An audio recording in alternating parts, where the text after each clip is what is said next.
Suara Rakyat kembali menjumpai Anda kembali. Senang sekali kita bisa bertemu dengan Anda semuanya. Suara Rakyat, suara untuk perubahan. Dan pada hari ini kita akan berbincang bersama Ketua DPRD Kota Surabaya, ada Bapak Adi Sutaryono. Kita akan membahas mengenai agenda-agenda yang akan dilakukan di tahun 2024, agenda DPRD Kota Surabaya, dan bagaimana pemilu di tahun 2024 ini persiapannya seperti apa. Langsung saja kita akan berbincang. Selamat siang Bapak. Selamat siang. Apa kabar? Baik. Sehat ya Pak ya? Sehat loh. 2024. Ya. Berarti ini ada sesuatu yang sangat luar biasa sudah dipersiapkan oleh DPRD Kota Surabaya. Apalagi ini adalah tahun-tahun pemilu ya Pak ya? Bulan Februari ini. Sebenarnya kalau kita berbicara mengenai 2023, bagaimana progres pencapaiannya di tahun 2023? Apakah pencapaian itu sudah tercapai 100% dalam kegiatan anggota DPRD Kota Surabaya? Dan apakah masih ada yang belum tercapai dan akan dilakukan di tahun 2024? Ya, tidak semua tercapai dengan memadai 100% gitu ya. Karena DPRD itu kan hanya juga mitra kerja dari pemerintah Kota Surabaya. Di internal DPRD sendiri ada beberapa hal yang misalkan pembahasan tentang Raperda, rancangan peraturan daerah. Kemudian tidak semua belum bisa kita selesaikan. Nanti di sisa waktu di tahun 2024 kita berusaha untuk genjot itu selesaikan itu. Kemudian evaluasi atas program-program kerja, program kegiatan, program-program pembangunan oleh pemerintah Kota Surabaya itu terus dilakukan oleh DPRD Surabaya melalui 4 komisi di DPRD Kota Surabaya. Komisi A bidang hukum dan pemerintahan, kemudian Komisi B bidang hukum bidang perekonomian, kemudian Komisi C bidang pembangunan, kemudian Komisi D itu bidang pendidikan, kesehatan dan sosial dan sebagainya. Nah, proyek-proyek pembangunan yang sudah ditangani di tahun 2024 memang mayoritas sudah kita selesaikan. Di tahun 2024 nanti akan terus dilanjutkan apa yang belum masih menjadi tunggakan kita bersama. Dan saya menangkap di tahun 2023 dan kemudian juga dilanjutkan di tahun 2024, pemerintah Kota Surabaya terus berusaha untuk memacu pelayanan publik semakin didekatkan kepada warga masyarakat. Pelayanan publik yang semakin dekat itu bisa ditandai dengan pemfungsian balai-balai RW untuk tempat pelayanan publik. Ya, di situ bisa ngurus KTP, bisa ngurus kartu keluarga, bisa ngurus akte kematian, akte kelahiran, dan sebagainya. Termasuk izin usaha. Petugas kelurahan pun juga kemudian jemput bola setiap hari, setiap minggu datang ke kantor balai-balai RW itu. Sehingga balai RW itu menjadi pusat kegiatan warga. Ada kegiatan pelayanan masyarakat, pelayanan publik, kemudian ada juga kegiatan para pengurus kampung, ada juga kegiatan PKK, Karang Taruna, Posyandu, lansia, Posyandu balita, dan sebagainya. Perpustakaan bahkan ada juga di situ. Nah, ini yang kemudian membuat konsekuensi balai-balai RW itu di tahun 2023 diperhat semua, diperbaiki semua, sehingga supaya menjadi lebih memadai, wajahnya lebih cantik, terus kemudian penampilannya lebih menawan, sehingga warga pun juga kemudian kerasan di situ, bisa menikmati. Kemudian di tahun 2024 saya juga kemudian dimulainya tahun anggaran baru, DPRD juga baru saja mengadakan reses pencarian aspirasi masyarakat yang berhasil kita himpun informasi dari warga masyarakat, misalkan pembangunan jalannya yang kurang, nanti akan diteruskan di tahun 2024. Kemudian penerangan jalan umum, kemudian juga kami sosialisasikan misalkan tentang pendidikan gratis di Surabaya untuk SD dan SMP negeri. Kemudian bantuan seragam gratis. Kemudian sudah di bidang kesehatan kita akan juga sedang membangun rumah sakit tipe C di Surabaya Timur. Juga pelayanan kesehatan sekarang berbasis KTP elektronik. Di rumah-rumah sakit yang bekerjasama dengan Pemkot atau rumah sakit pemerintah Kota Surabaya. Tadi Bapak sudah menjelaskan yang memang harus dikejar ya Pak ya, harus dilakukan. Ya. Nah ini yang menjadi sorotan utama dari DPRD Kota Surabaya, terutama untuk pemerintahan Kota Surabaya ini di tahun 2024 ini yang utama apa nih Pak? Jadi sorotan yang paling utama dan saya memang kira harus ada perbaikan. Yang paling penting adalah bagaimana birokrasi itu bisa difungsikan dengan cepat untuk mendekatkan pelayanan publik di masyarakat. Makanya reformasi birokrasi ini kemudian terus dilakukan oleh Wali Kota Surabaya, Pak Eri Cahyadi, dan DPRD juga memberikan dukungan penuh. Misalkan penataan kepegawaian. Sekarang mutasinya lebih banyak kemudian diarahkan ke kecamatan, kelurahan. Petugas-petugas di dinas-dinas teknis kemudian banyak yang kemudian dialihkan ke kelurahan, kecamatan. Gitu. Kebutuhan-kebutuhan tenaga kerja dan sebagainya juga kemudian lebih dikonsentrasikan ke kelurahan, kecamatan. Nah, ini kami menangkap betul sinyal bahwa pelayanan publik itu ingin didekatkan semakin dekat dengan warga masyarakat. Agar tidak terlalu jauh.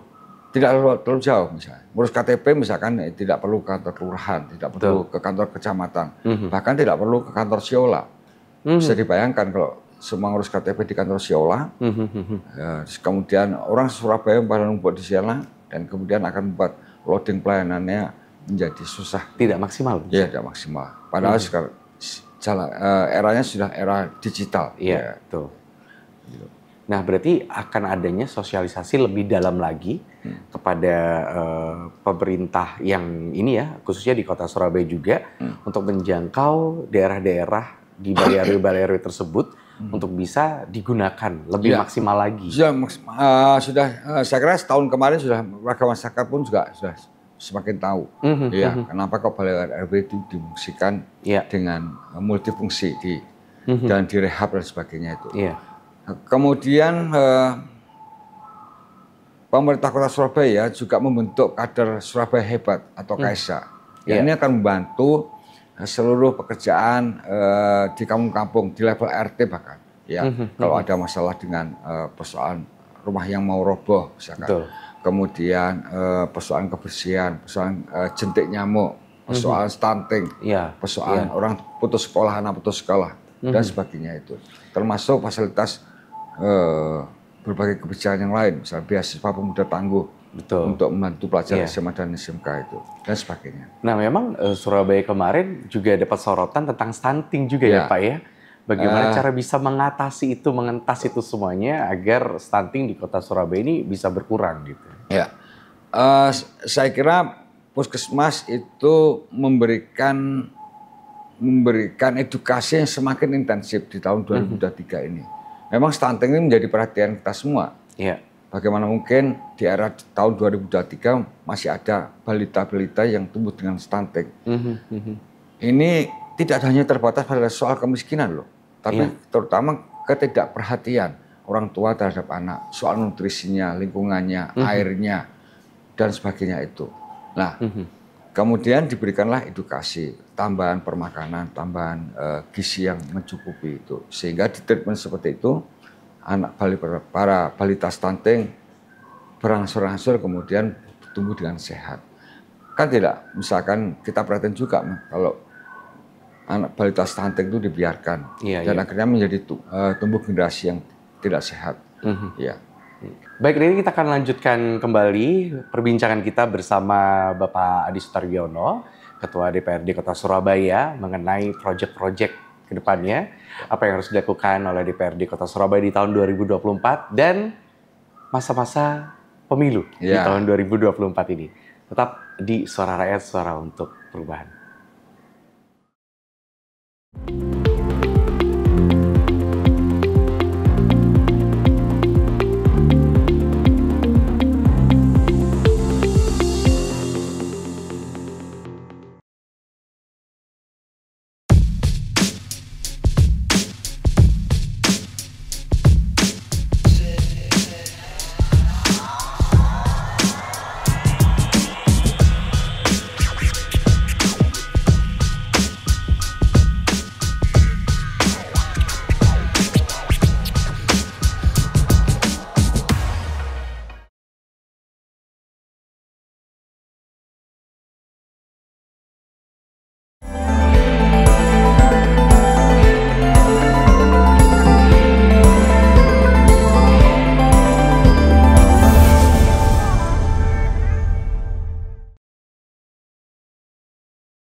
Suara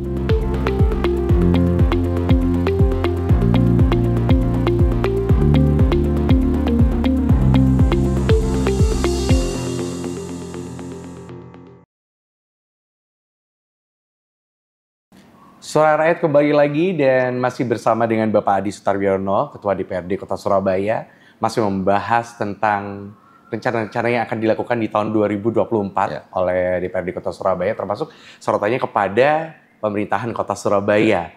Kalau kita berbicara mengenai perkembangan pembangunan yang ada di Kota Surabaya, ini kalau kita melihat dari data, ada beberapa lahan yang masih kosong. Masih tidak dipergunakan secara maksimal.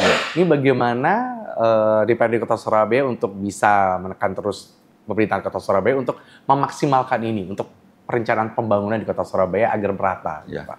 Pertama, kita seturut dengan kebijakan Wali Kota Surabaya selaku Kepala Pemerintahan di Kota Surabaya, bahwa lahan-lahan pemerintah kota yang dalam keadaan kosong atau dibiarkan tidak berfungsi selama ini, itu bisa dimanfaatkan oleh masyarakat untuk kegiatan-kegiatan ekonomi yang bisa mendorong pertumbuhan ekonomi masyarakat.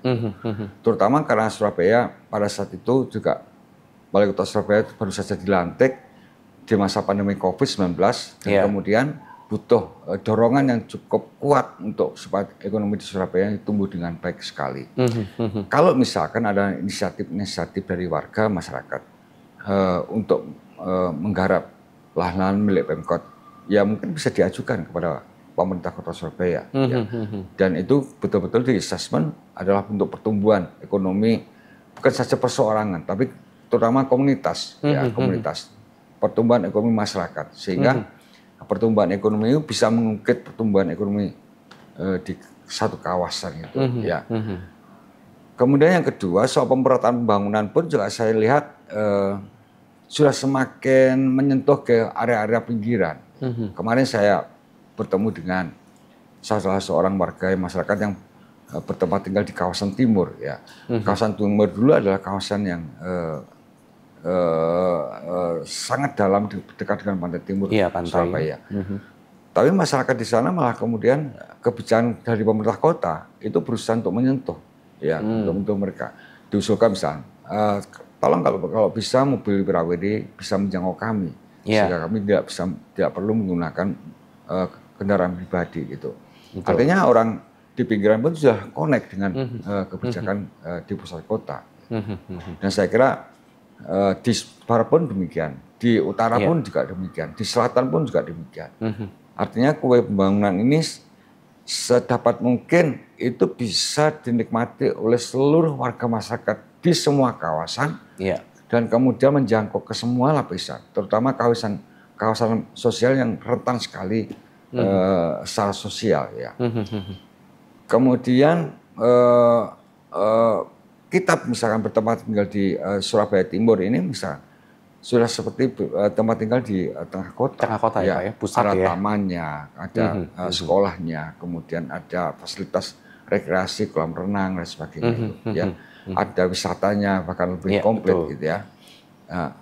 Dan cukup ramai pertumbuhan penduduknya.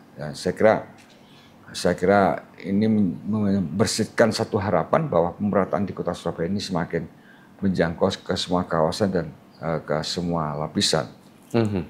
Kemudian sekarang awal tahun ini kita mendorong partisipasi publik untuk semakin aktif dalam Musrembang ya.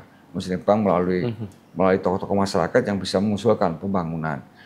Dimulai akhir tahun yang lalu, tahun 2023, dan nanti akan terus berlangsung sampai awal tahun 2024. Perencanaan pembangunan bersifat bottom up atau dari bawah itu terus dilakukan di Kota Surabaya. Selain kemudian nanti ada perencanaan dari pemerintah Kota Surabaya, sehingga murni itu ada usulan-usulan pembangunan yang bisa diperhatikan oleh pemerintah Kota Surabaya. Bisa melalui nanti realisasinya bisa melalui dana kelurahan yang itu besarnya 5% dari APBD Kota Surabaya. APBD kita di tahun 2004 itu sebesar 10,9 triliun. Jadi sekitar 5% dari itu kemudian dipotong untuk urusan dana kelurahan yang bisa menjangkau berbagai kebutuhan masyarakat termasuk infrastruktur, sarana prasarana dan lain sebagainya itu. Nah tadi Bapak Adi menjelaskan tentang keterkaitan dari warga untuk bisa membangun, ya kan, pembangunan yang merata, gitu kan. Berarti dari aspirasi warga tersebut akan ditampung juga dan juga akan dinilai juga apakah ini layak untuk dilakukan pembangunan di daerah sini atau di daerah dari warga tersebut ya Pak ya. Itu bagaimana caranya warga bisa menyampaikan aspirasinya? Saya kira di Surabaya ini yang paling kita banggakan, sangat kita banggakan adalah akses komunikasinya itu cukup banyak sekali. Mau ketemu wali kota bisa, mau ketemu pemerintah kota Surabaya bisa, mau ketemu camat lurah bisa, mau ketemu anggota DPRD bisa, sangat mudah sekali. Bahkan kemudian polanya bukan saja soal komunikasi dari bawah ke atas, bahkan yang dari kami pun kemudian anggota DPRD Surabaya bahkan jemput bola mendatangi warga masyarakat, bertemu dengan warga masyarakat, ya apakah dalam jagongan di kampung-kampung gitu ya, 10-50 orang, 15 orang gitu ya. Seperti itu seringkali kita lakukan, apalagi ini karena masa kampanye. Gitu. Betul. Sehingga kemudian banyak anggota dewan yang kemudian turun ke tengah masyarakat lapangan, tengah masyarakat untuk mendengarkan apa saja yang menjadi keluhan warga masyarakat. Gitu. Nah, ya memang Surabaya ini menjadi kota tujuan utama juga ya. Kota sorotan utama juga gitu kan. Apalagi sekarang masa-masa kampanye pemilu di tahun 2024. Ini bagaimana persiapan untuk kota Surabaya sendiri untuk bisa menghadapi pemilu di tahun 2024 ini? Saya kira persiapannya sudah semakin matang soal itu. Petugas-petugas KPPS-nya juga sudah dibentuk. Partai-partai politiknya sudah mempersiapkan saksi-saksi. Kemudian sosialisasinya melalui calon-calon legislatif juga kemudian semarak sekali di jalan raya dan di kampung-kampung dalam pertemuan-pertemuan para caleg dengan warga masyarakat. Dan itu positif saya kira. Karena warga masyarakat pun juga membutuhkan informasi ya, yang kemudian atau edukasi kepada dari berbagai pihak yang mempunyai kompetensi untuk menjelaskan itu semua dengan baik dan benar. Kemudian antusiasme warga masyarakat juga kemudian kita melihat sangat luar biasa. Artinya pesta demokrasi ini pasti nanti akan diikuti dengan partisipasi pemilih yang itu akan sangat memadai. Aparatur keamanan juga kita melihat juga sangat sigap sekali untuk menangani berbagai gangguan. Bawaslu juga bekerja maksimal, berbagai pelanggaran kemudian ditangani dengan seksama oleh Bawaslu. KPU bekerja dengan maksimal juga. Sangat maksimal ya? Sangat maksimal untuk mempersiapkan segala sesuatunya. Pemerintah Kota Surabaya, Wali Kota Surabaya juga kemudian memberikan backup bersama DPRD Surabaya itu supaya terselenggara pesta demokrasi yang sangat luar biasa, partisipatif. Ya. Betul. Ini dari DPRD Kota Surabaya nih Pak, bagaimana caranya untuk bisa menghambat kecurangan? Karena Surabaya termasuk kota besar juga ya kan? Berarti sangat maksimal juga, banyak juga kecurangannya. Tapi nanti dijawab dulu Pak ya. Jangan dijawab dulu, kita akan lanjutkan perbincangan ini setelah yang satu ini tetap di Suara Rakyat.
Kembali lagi di Suara untuk Perubahan, masih bersama dengan Bapak Adi Sutaryono, Ketua DPRD Kota Surabaya. Ya.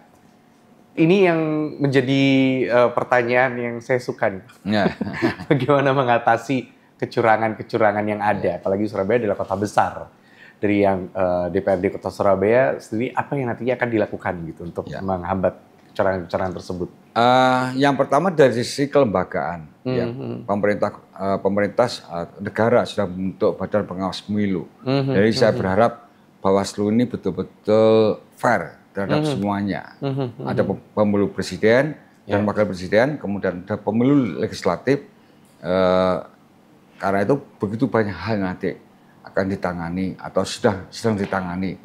Saya kira kuncinya jangan sampai kemudian wasit menjadi pemain. Ya. Kalau menjadi pemain bisa kacau semua. Kalah. Ya. Kemudian aparat penegak hukum pun juga kemudian kita harapkan supaya betul-betul bertindak netral gitu. Netral. Saya kira di Surabaya ini cukup kondusif sekali. Untuk terbukti tidak ada gejolak-gejolak yang kemudian membuat situasi pengamanan pemilu kemudian terganggu. Kemudian partisipasi masyarakat saya kira, partisipasi masyarakat.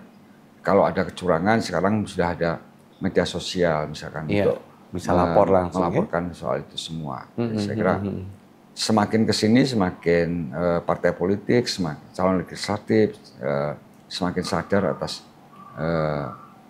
untuk bertindak benar bertindak di depan hukum. Iya. Permasalahan yang kedua itu adalah meskipun kita sangat antusias untuk mengikuti masa pemilu, gitu kan Pak, golput ini masih ada sebenarnya Pak. Iya, golput. Bagaimana cara bisa menghilangkan ini ya? Kalau meminimalisasi atau bisa menghilangkan golput gitu Pak?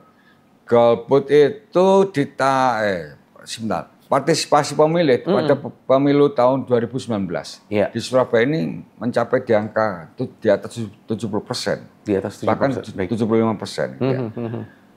Ini menurut saya angka yang sangat tinggi sekali. Kemudian golput ini memang tidak bisa dicegah, dinihilkan, maksudnya dinolkan gitu ya. Pasti selalu ada warga masyarakat yang punya alasan kenapa saya tidak memilih. Saya melihat KPU sudah secara maksimal untuk melakukan sosialisasi kepada warga masyarakat menggunakan hak pilihnya dengan baik dan benar. Kemudian Bawaslu pun juga demikian. Pemerintah pun juga kemudian membantu sosialisasi dengan berbagai macam infrastrukturnya sampai di level RT dan RW. Partai-partai politik dan calon-calon legislatif pun juga melakukan sosialisasi dan edukasi kepada warga masyarakat itu. Dan warga masyarakat pun juga sudah punya pengalaman bahwa nanti mereka akan menggunakan hak pilihnya dengan cara bagaimana, yakni mencoblos itu. Nah, kita akan menerima 5 kertas suara, yang warna kuning itu untuk caleg DPR RI, kemudian warna merah untuk caleg DPD RI, Dewan Perwakilan Daerah RI, caleg yang warna biru kertas suara untuk caleg DPRD provinsi, kemudian yang warna hijau untuk caleg DPRD Kota Surabaya, yang warna abu-abu itu untuk caleg pemilihan presiden dan wakil presiden. Ya, berarti memang kita berjuang juga bagaimana golput ini meskipun tidak bisa nihil nol. Tapi bisa berkurang setiap terus tahun selama pemilunya tersebut edukasi terus. Karena ya itu tadi dengan masa demokrasi ini, masa pemilu ini juga untuk perkembangan Kota Surabaya juga. Kata kuncinya adalah warga masyarakat tahu kenapa mereka harus memilih. Misalkan di Pilkada Surabaya, kenapa saya harus memilih? Mereka sekarang pelajar di Surabaya menikmati beasiswa pemuda tangguh. Itu salah satu bukti mereka berhasil mendudukkan wali kota dan wakil wali kota yang legitimate. Mereka kemudian wali kota dan wakil wali kota melaksanakan berbagai janji kampanye, memberikan beasiswa bagi pelajar SMA dan SMK, memberikan akses pendidikan yang memadai, memberikan akses kesehatan yang semakin baik kepada warga masyarakat. Gitu.